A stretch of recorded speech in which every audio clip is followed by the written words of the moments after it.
Welcome to Let's Talk Nation. I'm your man, Rod Love, and with me tonight is none other. Everybody's familiar with the General, Attorney Greg Jackson. Once again, it's on, brother Love. Hey, it's been about 4 weeks since I said this, man, but what was this weekend for you this past weekend? Hey, man, the rep and I know we'll do introductions, but the rep and I was talking about this weekend, and the only word I can say to sum it up, it was blessed. Okay. What about yours? It was good. But I'm going to tell y'all right now, and I'm going to ask Representative Banks to help me out with this. I think I'm going to do a petition to end Father's Day. Oh, no. And the reason why is because I'm jealous because I look around every year and see what the women get on Mother's Day. Oh, Restaurants Come are on shut down.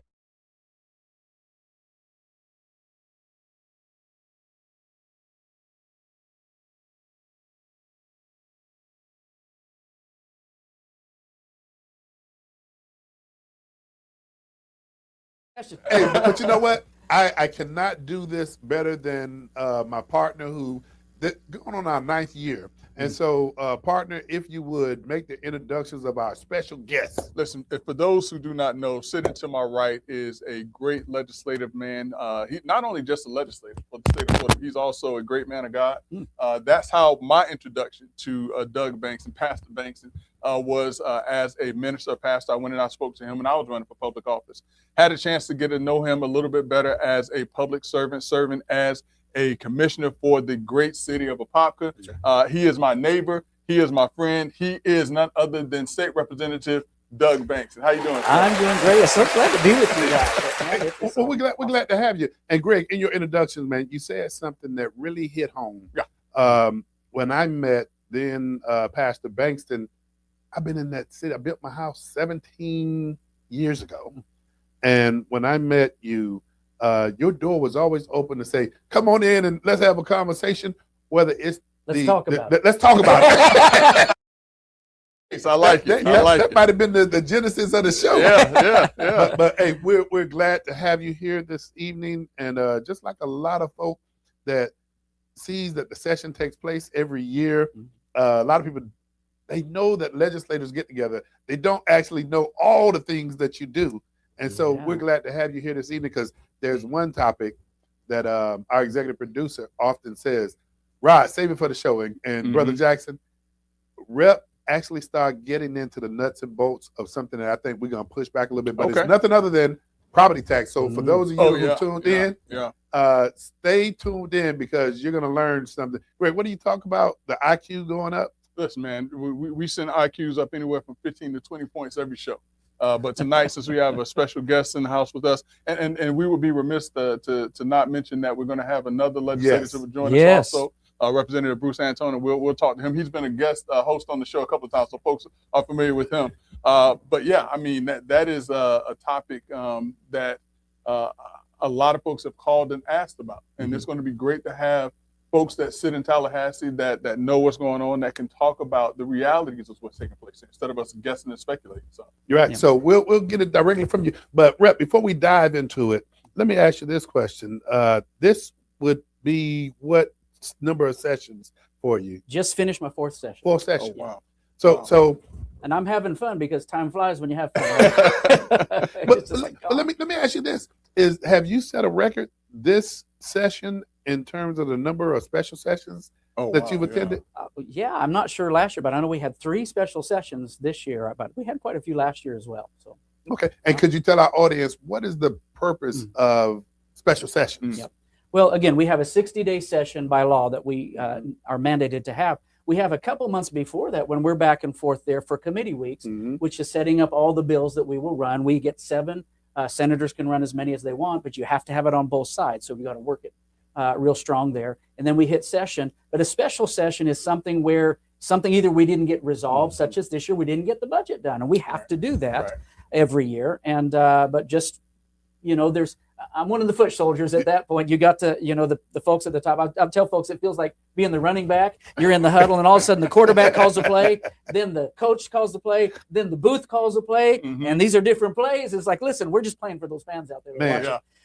We have those special sessions to work through anything that's unresolved or key issues such as property tax. Well, Rep and Greg, I got to throw this one out because Greg used to go back and remember that elementary, that show that used to come on and tell you about your ABCs and why they make laws and all that kind of stuff. Yeah, Schoolhouse Rock. Schoolhouse Rock. Schoolhouse Rock. There you go. Yeah, Schoolhouse Rock. And so we're glad to have you here, but I'm gonna take it back to elementary a little bit. Can you let our audience know who calls the special session?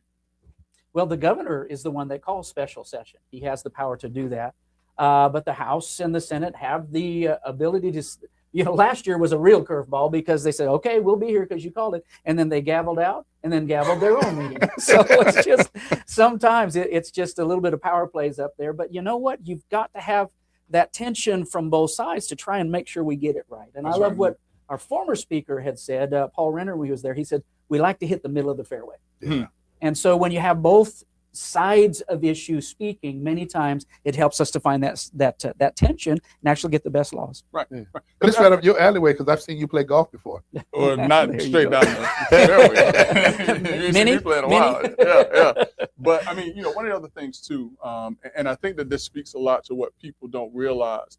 But in Tallahassee, in the legislature, whether you are a Democrat or Republican, you all still are able to talk, have conversations, and work together on certain things when you can. Absolutely. So, obviously you have some disagreements on some things. Talk to folks about, that camaraderie with regards to the other folks that are on the other side of the aisle. Yeah. I'll tell you what, we are not Washington in Tallahassee, and I love it. We have a lunchroom where we all meet together, breakfast or lunch. We're there. We're constantly interacting. Many times when people are before cameras, they're going to, show off a little bit for the folks back at home to show them that they know what they're doing. But the bottom line is we really do work together. Right. When Rep. Antone gets here, I love that, man. We actually passed the Tuskegee Airman Bill together, which is one of my favorite ones because they've always been heroes of mine being a pilot. Mm-hmm. And so, yes, we do work together. We talk about these different issues. We'll sit sometimes for hours and go back and forth to try and sway. If we don't have a conversation, we're going nowhere. It's like a car. As long as it's parked, you're not going anywhere. But if you'll just start rolling, then you can get it steered. And conversations are like that. When we start doing that, you know what? I believe what I believe, or I wouldn't believe it. But when I can hear a different argument, then that can open up my eyes and I can maybe be steered a different direction. So it is that interaction. And we really do have that there. I count good friends on both sides of that. And that's great. Representative Anton, he's been on the show with Greg and I a number of times. And one of the things that he told us about was him having breakfast with the speaker on a regular basis. Yeah. And so, when we talk about bipartisanship, and you're a living example of it. And I'm saying, let's push politics to the side. The way that you work with your community neighbors, and I'm just going to really even go further, if you don't mind, Pastor. I was this spry, wide-eyed guy that moved into a community, and I was trying to figure out what was really going on in the Apopka community. And you said, come on in, let's sit down, and let's have a conversation. And I noticed you do that with individuals that are naysayers and the ones that want to jump up and down and say, yes, let's go ahead and do it. When you have that knack for opening your door, and what I notice is when people come in that door and they realize that you care, that's when you can have a conversation. Yeah. Well, people are not the enemy. That's Ideas may be, but sometimes, if we don't have those conversations, it opens eyes on both sides of those issues. And sometimes you're like, you know what? My intention was right, but I think you've got a better way of getting there. So, and many times that's the way it is in Tallahassee. We actually want many of the same goals. It's just we have a different approach of how do we get there. So, it's that interaction that really, it's like collaborating. I'm a songwriter as well, grew up with singing family, and, it's the collaborations that make the best music. Yeah. Well, I'm going to tell you this also, because in addition to working in collaboration with other lawmakers, sometimes you find yourself in some interesting spots. Sometimes you find yourself in places that aren't as friendly. And one of the things that I've noticed about you, and one of the things that I respect very deeply about you, is that you never shy away from hard conversations. You're always there, willing to have a conversation and a discussion. And in particular, I know that you were at an event in Apopka not too long ago, and I know that it became a hard conversation. Yeah. And you stayed. And one of the things that really stood out to me and galvanized why I have so much respect for you is that night, you were actually supposed to go to your granddaughter's graduation. Well, it was our school, and thankfully, her graduation, it was the high schools that I didn't realize until afterwards. So thankfully, I didn't miss her graduation. Right. I did miss the high schoolers, and Right. that's our school that we founded, and it was an important time. But it was one of those things that, I had to make a call there because this is our community. And once it began to look like, man, this is going to tear folks up. If I get up and walk out, it's going to just say, yep, see, there it all is. It will create a further divide. To me, that divide was more important at that night. And again, I did get to see my granddaughter. And Brother Love, that was one of the conversations, because when it happened, I called him on the phone personally. And I said, listen, let's have this conversation. And the thing that resonated with me more than anything else is what he just said. He said, Greg, I couldn't leave. He said, if I would have left at that moment, it would have ruined any opportunity to have these discussions again in the future. And so for that reason, I think that having that attitude and that pulse of the community and that feel for the community is why you have been as successful as you have been as a representative. So it's because you passed some and been a part of some very interesting and some very thought-provoking bills, one of which we were just talking about. Yeah. I mean, bills where we can come together, others where I've literally had folks on the other side of the aisle texting me, I really agree with you, but I just can't be with you because of the political pressure. Before we go to the bill, and I'm going to remind you of something, Brother Jackson. When we were 2017, we had about six killings in our community. And then County Commissioner Brian Nelson called up and he says, hey, we got to do something. And what we did was form the Task Force of Violence, on violence. Pastor, you were one of the first people to come to the table and say, what can I do? Not only saying, what could you do, but participated in the blueprint to look at not just how do we solve violence or if it's an enforcement or prosecution perspective, but then we actually got into how do we create jobs. That's right. Greg's expertise looked at community redevelopment agencies, CRAs. We just didn't focus on the violence. We focused on the holistic, but you were right there at the table with us. Well, and you'd said it earlier, it's really about serving. And being a pastor coming up that way, Jesus said the greatest among you will be the servant of all. Right. And I had people challenge me at first, well, you're a pastor, should you be involved in this? But the whole point is serving. And we lost that. In politics, politicians become a dirty word.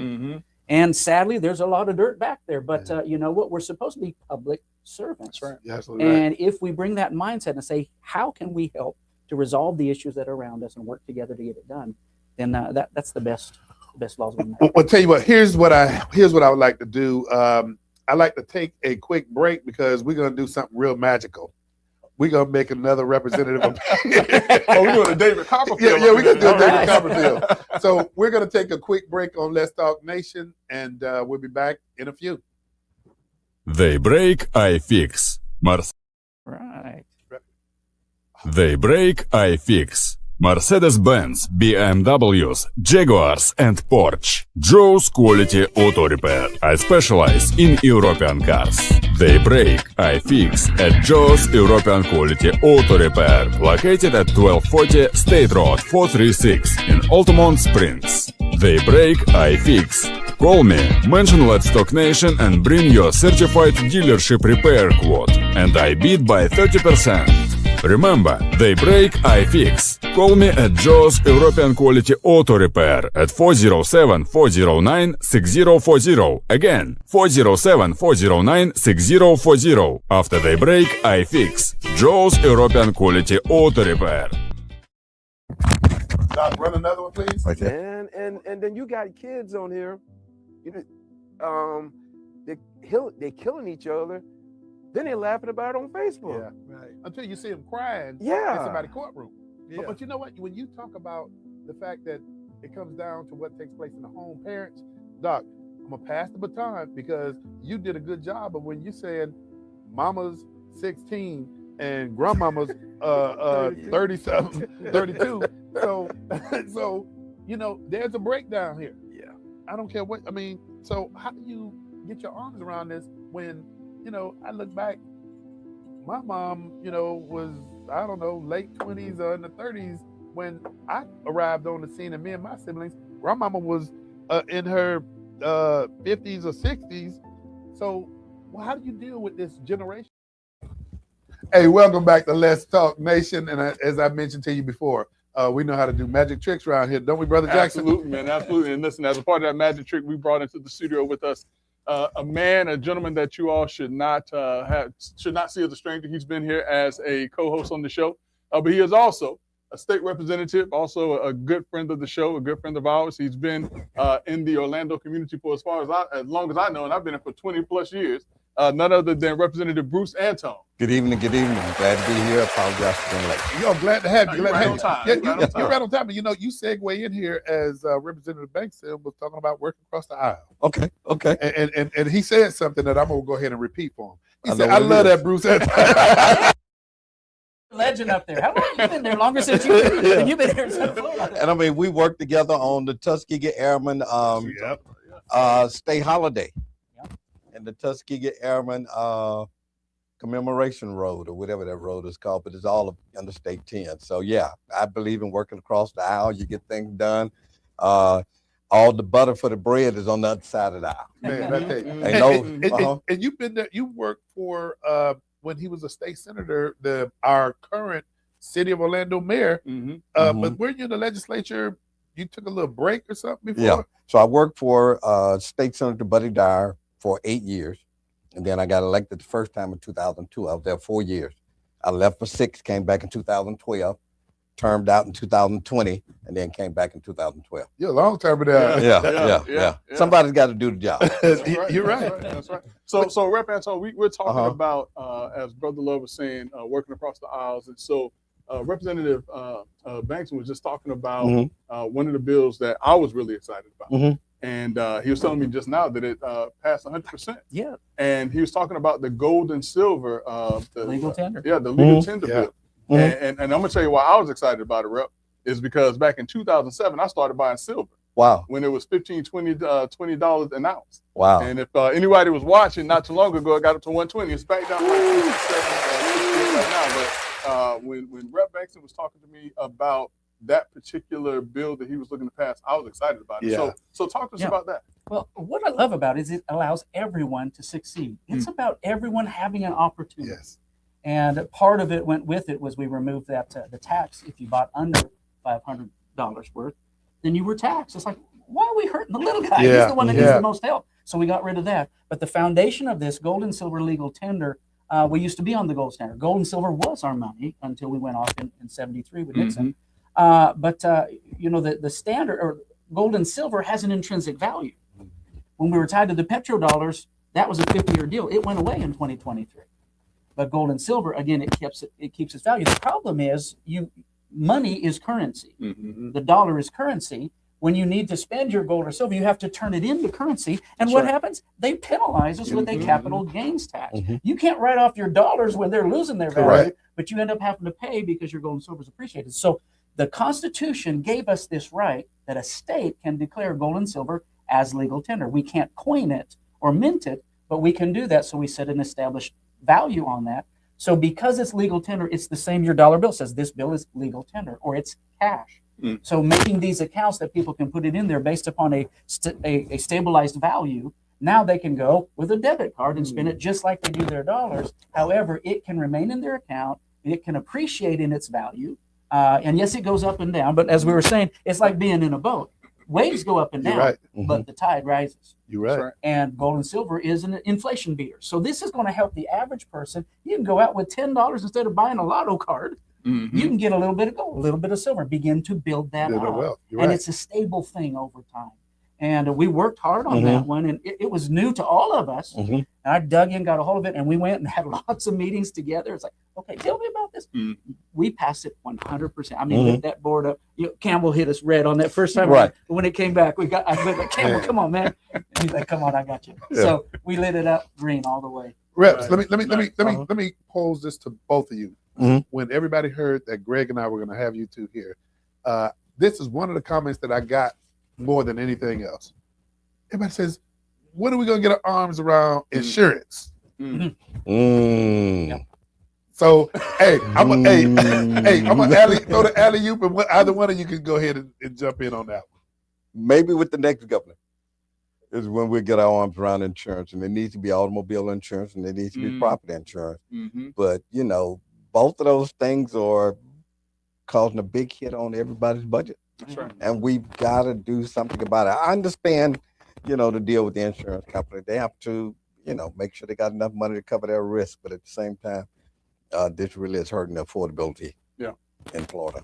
Well, you know, for that one, that was one I did hold firm on. I just studied that before I went up there. 2 years before I ever ran, we were dealing with this, and the issue was we had 8% of the claims in this state and 80% of the litigation. So we knew we had to have tort reform.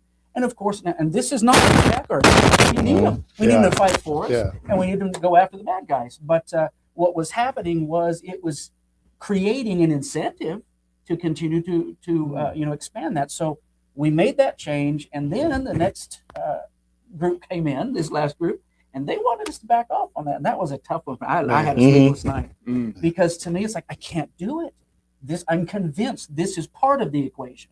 The other is making sure that there's more authority for OAR to make sure that the insurance companies are playing fair. And so because of that, of what we did, there were those saying, well, you did this, we haven't seen any relief.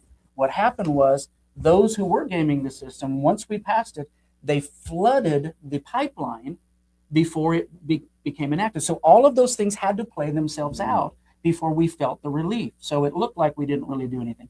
But after about a year and a half, 2 years, now there's 17 new companies came back in. And that was, And if you've been shopping, and I encourage everyone shop often when it comes to insurance, especially for home ownership, because that has started coming down. The problem is inflation is driving the cost to replace things. So it never goes down to those pre-levels just because it costs more. You know, if you go to Home Depot, you know. But it is coming in the right direction. Auto insurance is starting to come back down. I think we need to address the health insurance. Well, Rep, I'm going to just tap And can I say this real quick? So, you know, prior to COVID, I think folks were gaming the system. I can't prove it, but if you remember, we had windshield claims, right? We had roofing claims. We had floods and home claims. I mean, folk were gaming that system like crazy. And there was one or two law firms, I think, over in Lakeland that was driving most of the claims. And folks let that thing just run and run and run for about 4 or 5 years until they milked it. And then, we got to do something. So I'm stopping. So, and I'll throw this in as well. I started to run a bill. This actually came from the CFO.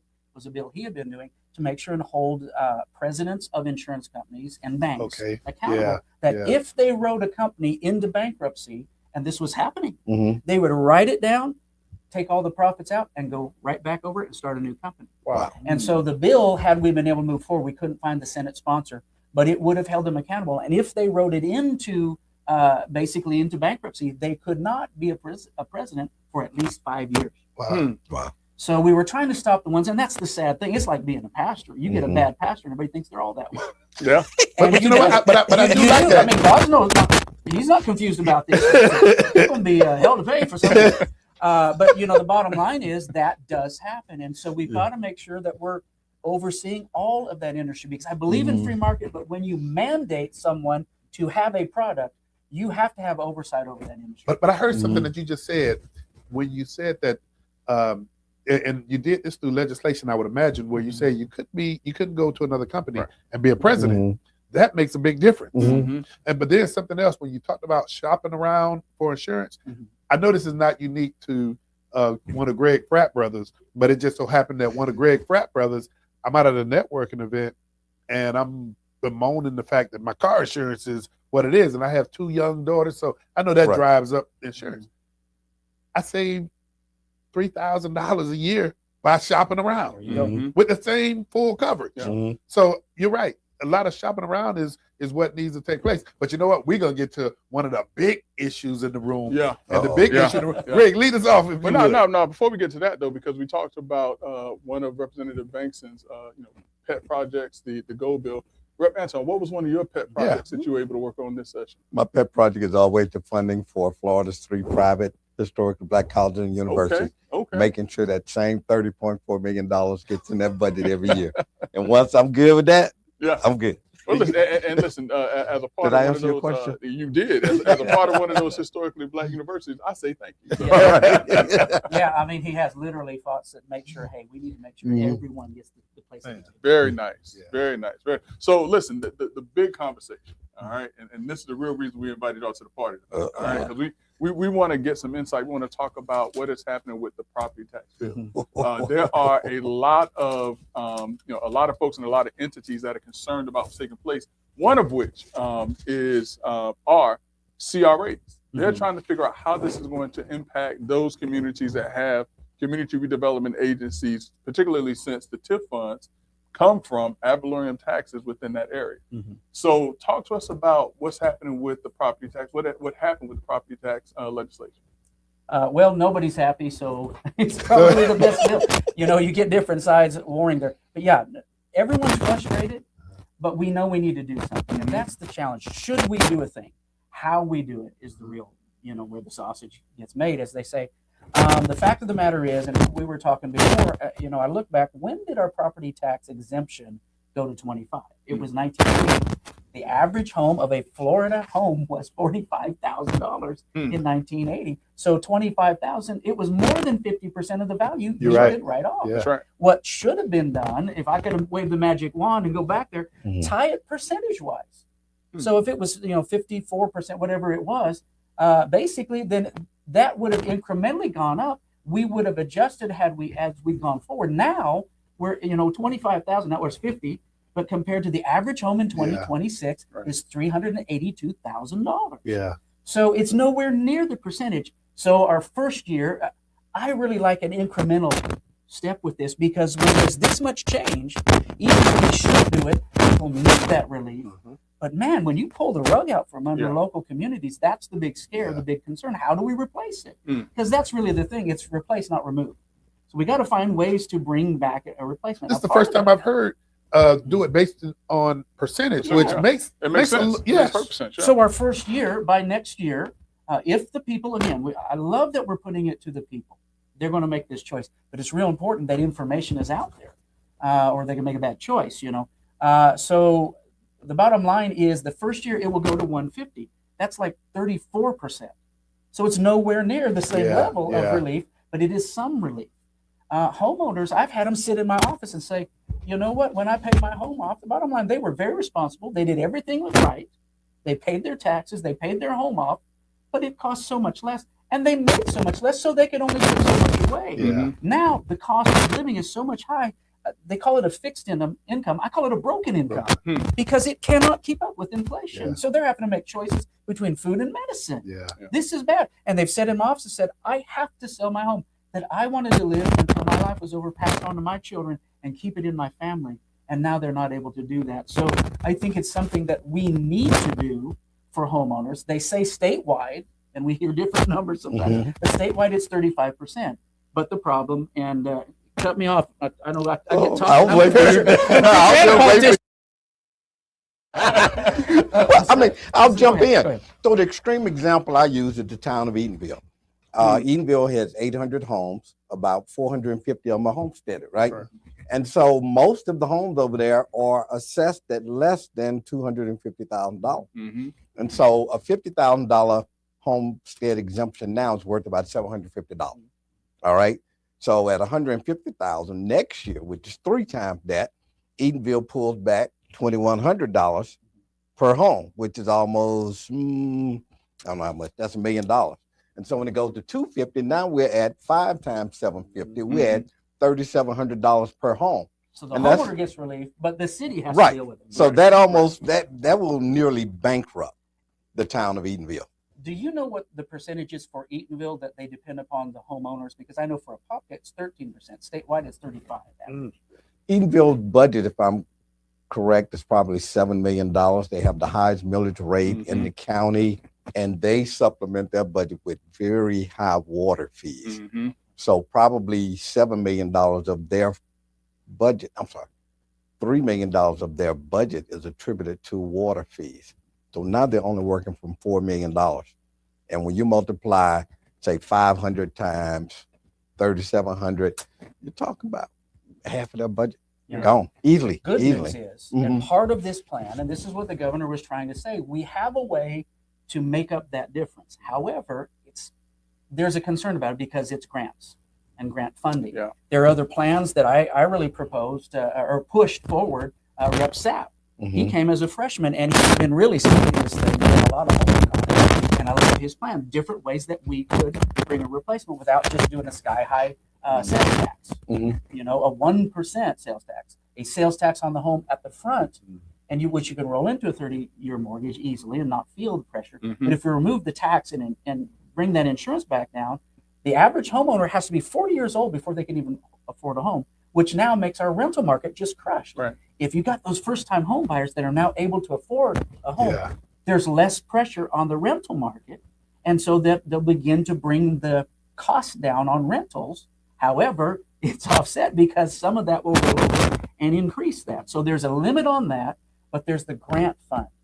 And that grant fund, as long as it has some way to renew itself, that's a good plan. If it's just a big bunch of money that's eventually going to run out and nothing's feeding back into it, we got trouble down the road. Right. So there are plans to increase this.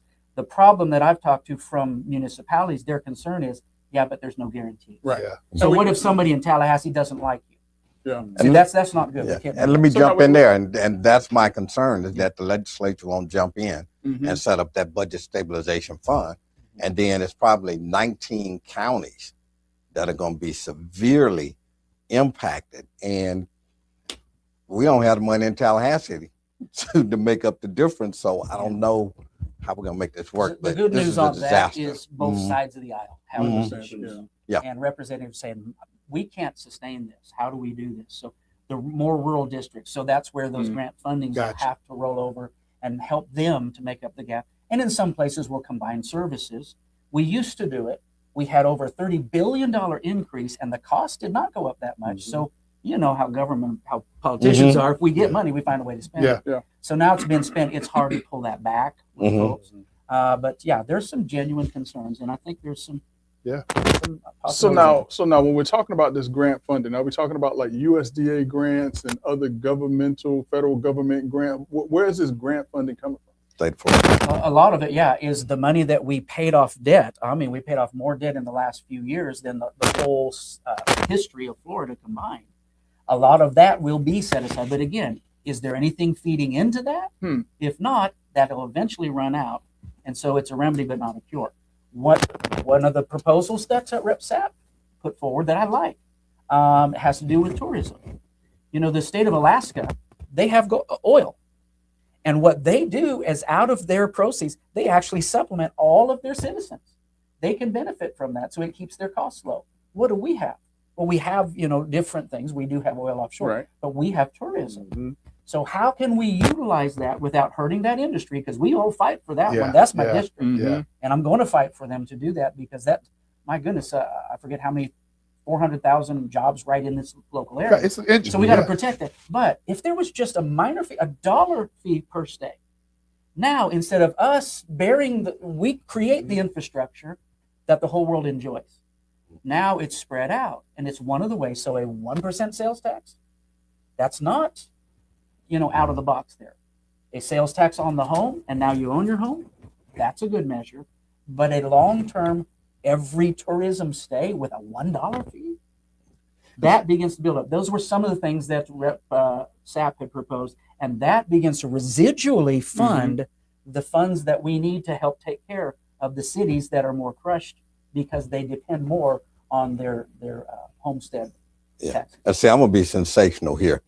I see this tax referendum as a Trojan horse, and we all know what that is, right? And it's filled with a bunch of men, and everybody got a die pack, bootleg die pack on their back. And when that thing opens up, they're going to run to each of these cities and counties. It's going to explode, and we don't know what's going to happen. So this is my question. So when we talk about using like the tax dollars, and I mean a place like Orlando or Tampa or Miami, they're going to, I think, be okay. But when we start talking about places like Gaston County, Taylor County, Alachua County, Madison County, how is this going to be dispersed, or how is this going to be distributed amongst those counties that don't have those tourist dollars that are there intrinsically to help them out?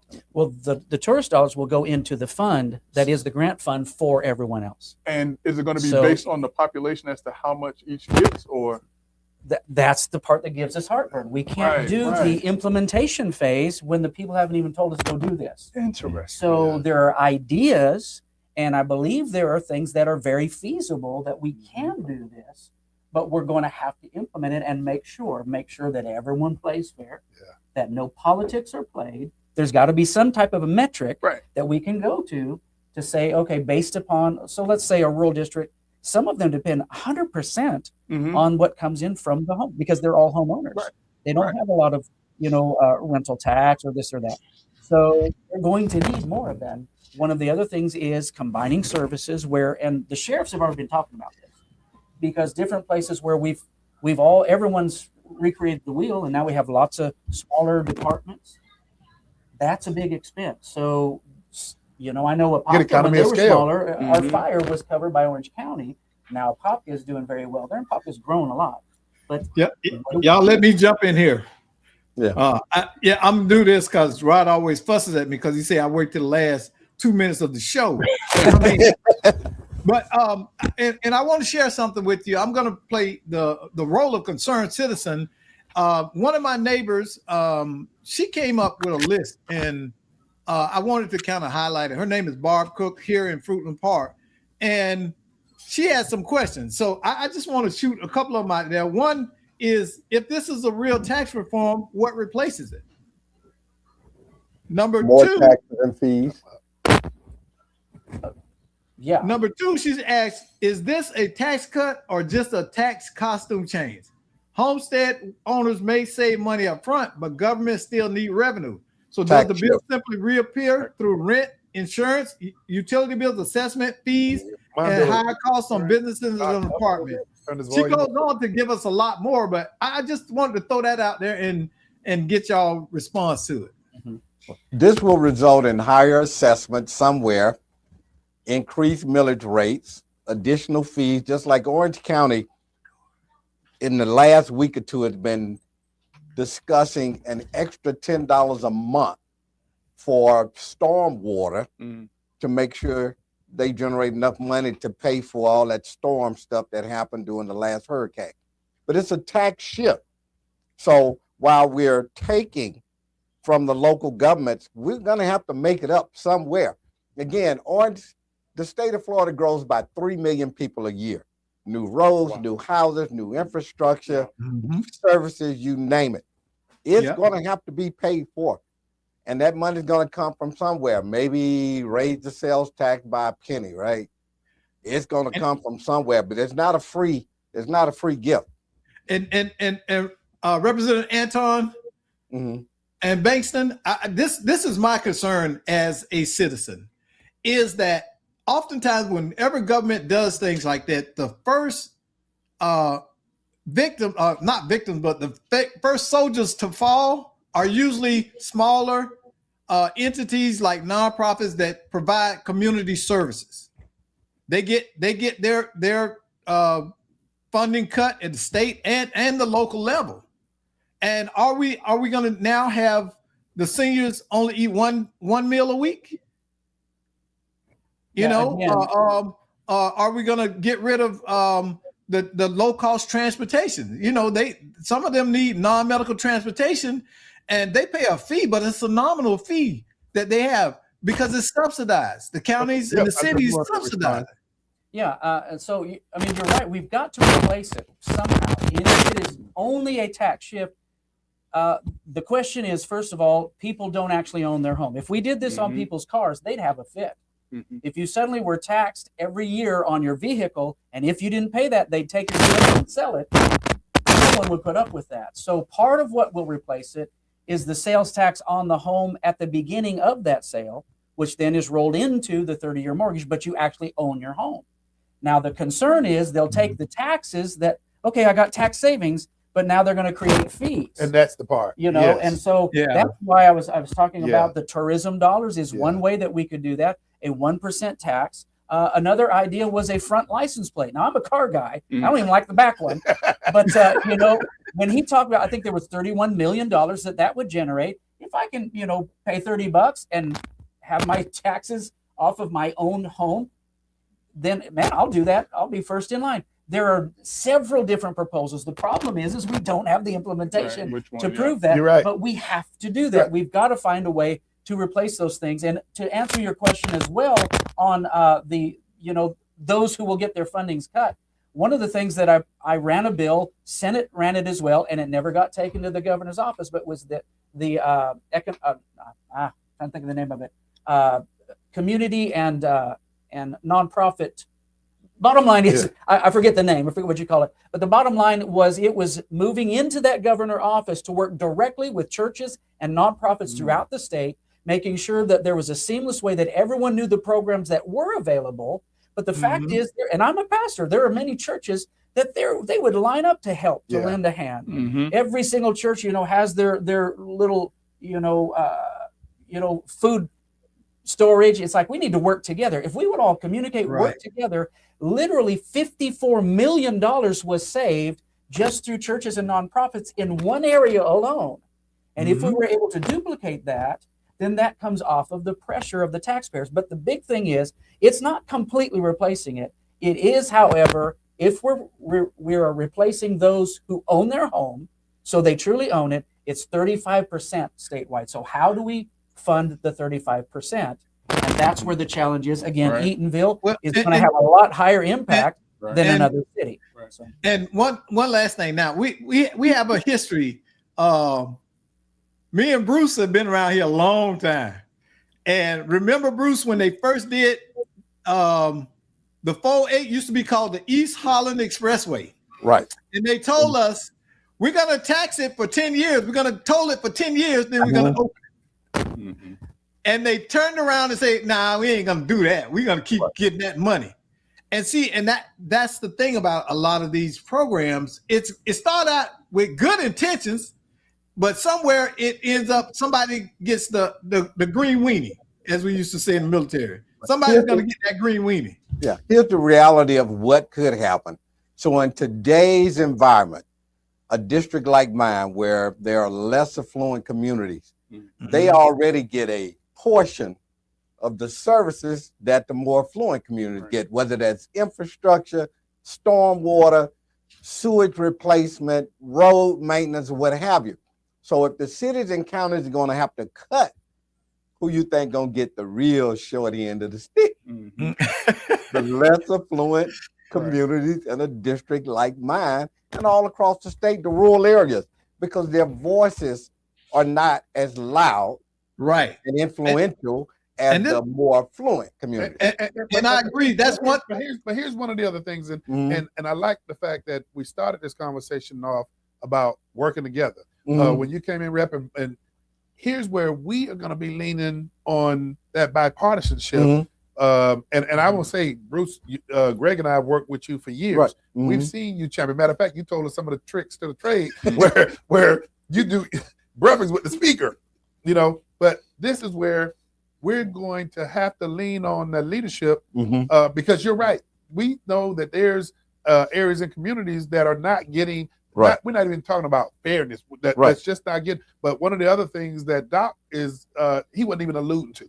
Here's another major concern. When you have fiscal impacts such as this, and I'm not even going to name a municipality, but not-for-profits and faith-based organizations, one of the major concerns, and I'll say this because I worked in government, I worked at one of the highest levels in government, and we had associations out there, and you're familiar with one of them, was the Juvenile Justice Association. When we had to do cuts internally, the Juvenile Justice Association, because everybody knew we had a $740 million budget. 450 million of that was contracted services. So our associations would go back to the legislature and say, well, we're going to get cut. We want to see the department reduce its FTEs consumer with the impact that we're going to have.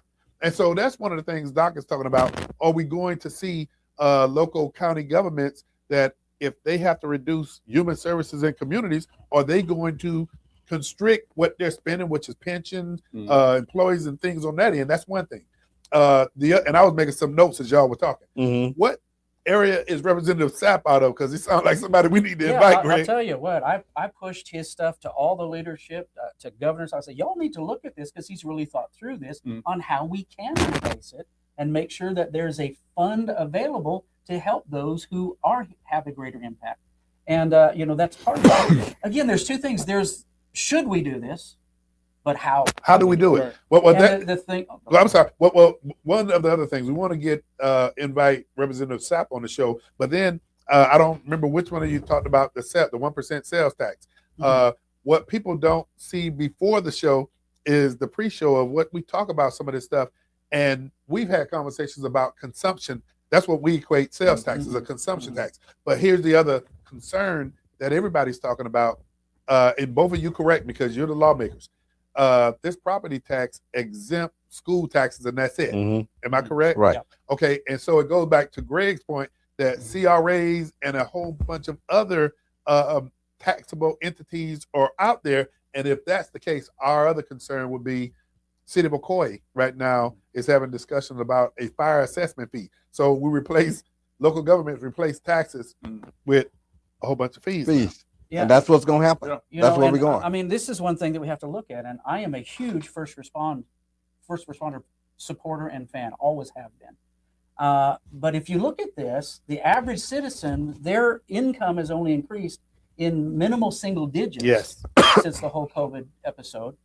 But police and fire are double digits and up to 20% increases. Why? Not because they're not worth it, but so is the guy on the street. He's worth it too. Everyone's worth it.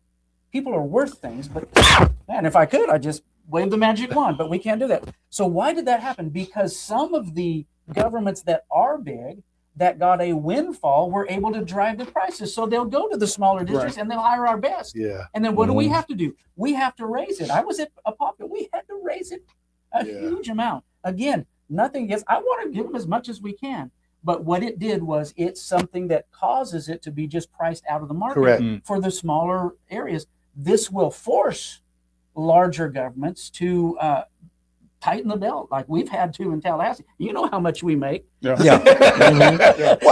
We make a fifth of what a county commissioner makes. I would say that there's a claim We've done it. that this tax elimination referendum is mainly for the purpose of solving an issue in Miami-Dade County. And so we thrown a grenade in the room to fix Miami-Dade, but we blew up the rest of the state.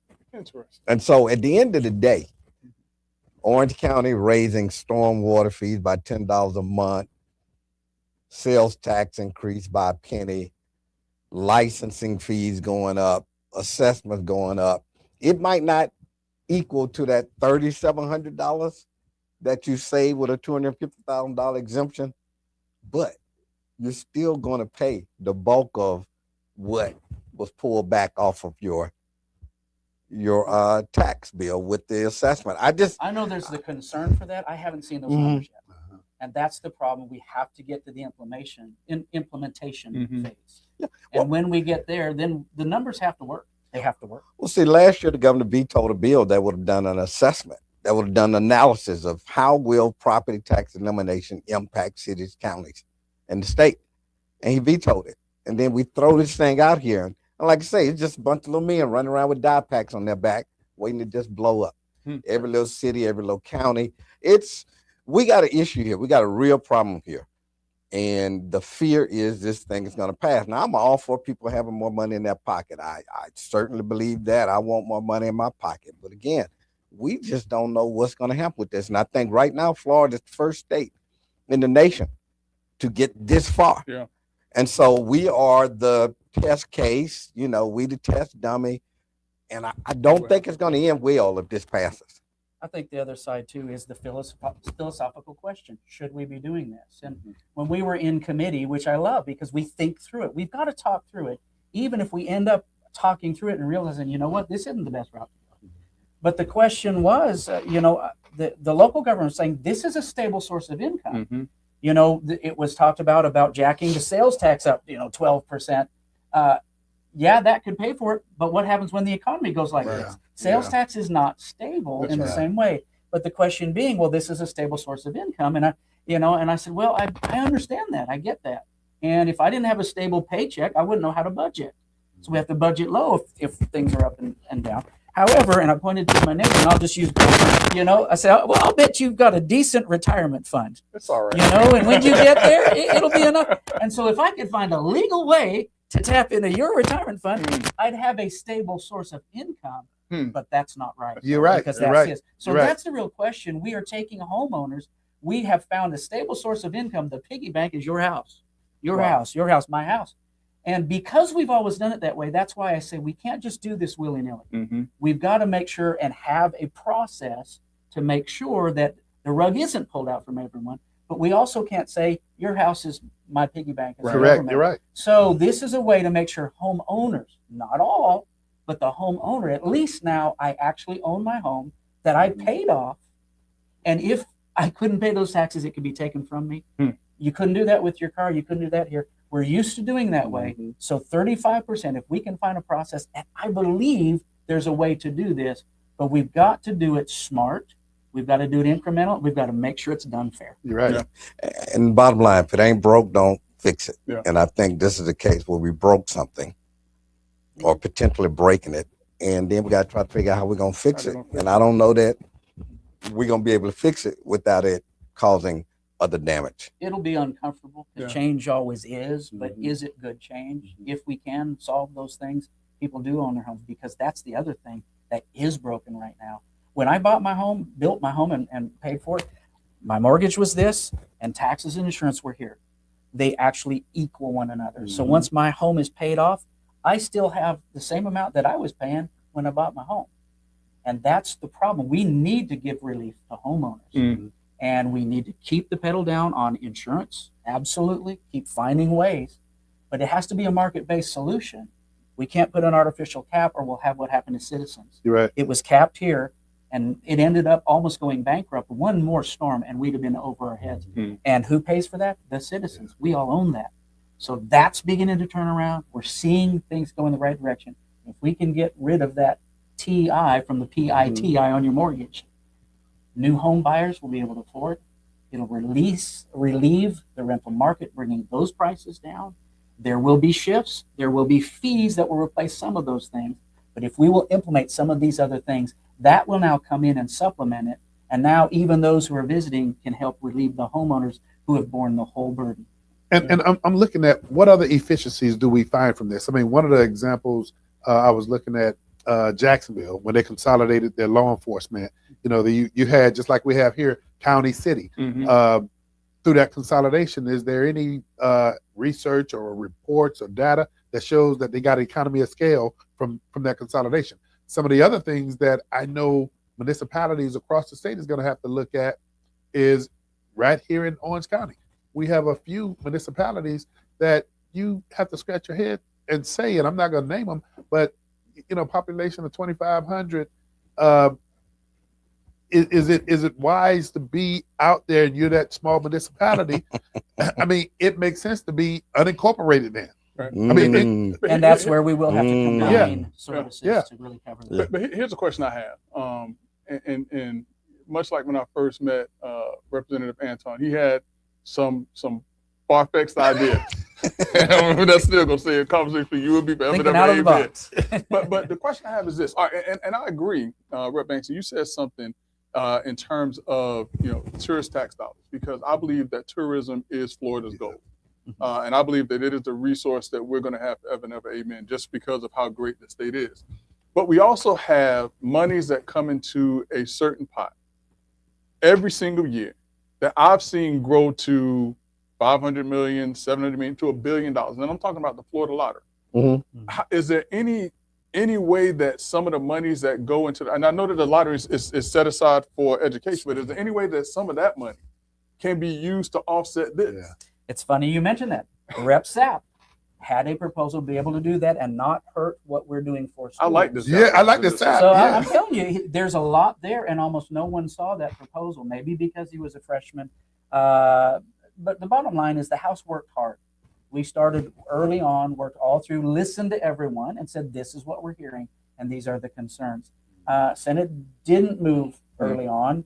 It waited till the end, and then, of course, the governor, he was holding his cards close to the vest, but it all came together. The schools got put back in. The Senate said we're going to do that. So there was a fear about that. You know, again, even though there are folks that pay that and never had a kid in school or their kids are, you know, there are those questions. We can't do everything overnight.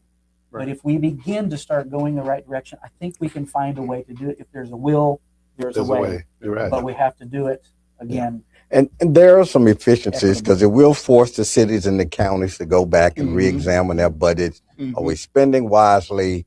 Can we do it with less? So that's where some efficiencies come in. But I just think, man, we playing Russian roulette here for now because we should have done a thorough analysis of the impact before we put this on the ballot.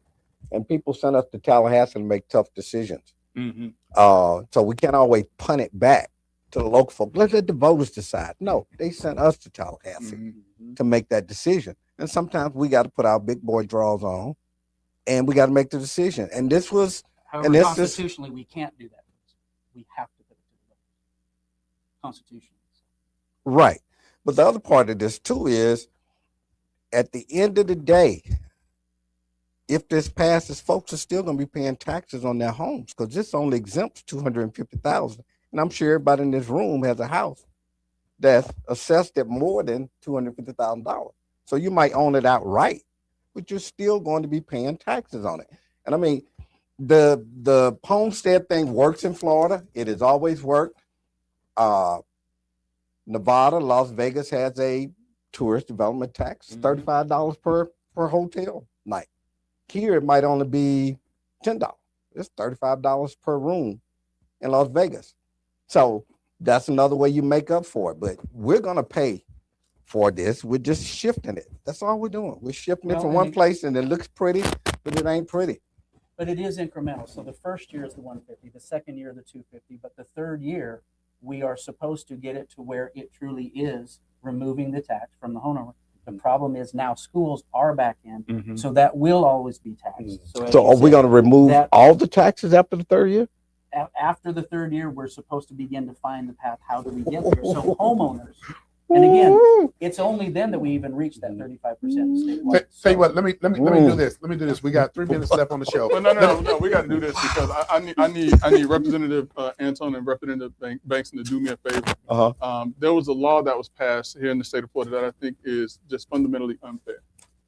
It says that if you do 100 miles per hour or more, you go to jail. I need y'all to change that. I would agree. Greg just need to slow down now. Listen, I need just. You know. I've been stopped like 5 times over 100 miles an hour. You go to Tallahassee? No, I was stopped in Utah. Hey, I agree. We got race cars, and we want to drive.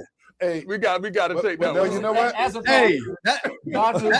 why I drove mine. Light goes 186,000 miles a second. Hey, but let me say this on a serious note. On a serious note, I gotta say this, and I promised somebody that I would say this, and the more that they said this to me, the more I started feeling it in my soul and in my bones.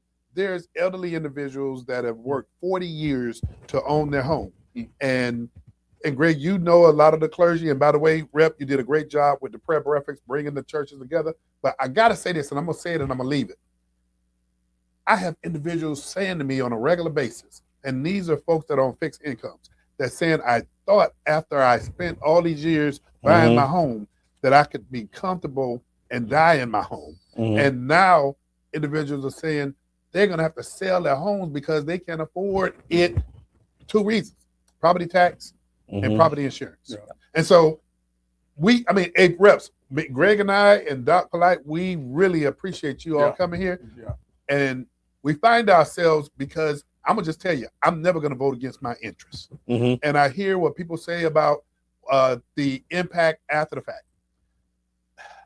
I think there's a way for government to tighten its belt. I'm going to say that. I believe there's efficiency out there, but you got cats on the other end of the table. Greg is an expert in CRA.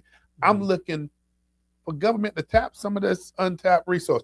Rep, you do it all the time. Pastor Bankston, Representative Bankston, you engage us. We're going to find out who this Representative South is. But we got to figure a way, because we can't have folk that work all their lives to own a home. And because the system's always been the way it's always been, we got to figure a way to make it work for everybody. And we actually did pass a proposal that 65 and over would get relief. That was one of the 8 proposals we put forward to get something across the finish line, but this one was the only one that went across the aisle. And see, we should have done the analysis first to see how to do what you want to do and to give everybody relief. We should have done that first. That is the wise way, the smart way of doing things. But we're just throwing it out there and saying, voters, you decide. And I don't know. This is what makes Lost Talk Nation popular. Hey, we reached that hour. Greg, I'm gonna let you, go ahead and tally us, and then I'll close us out. No, absolutely. So just want to say thank you once again to Representative Banks and Representative Antone. That's the AB team. Look at AB team. Representative Antone, Representative Banks for coming in and joining us, talking to us about things that's happening up on the Hill. We really appreciate you all taking your time. You could have been anywhere else tonight, and you chose to serve here with Brother Love, myself, and Let's Talk Nation. We really, really appreciate y'all for that. So We appreciate you. Thank you. Hey, thank y'all. And I say this to Greg, and Greg understands it, and it's with all due respect, but Brother Jackson, you don't have to go home. But you got to get out of here. We'll see y'all next week on Let's Talk Nation. I think this is a good thing.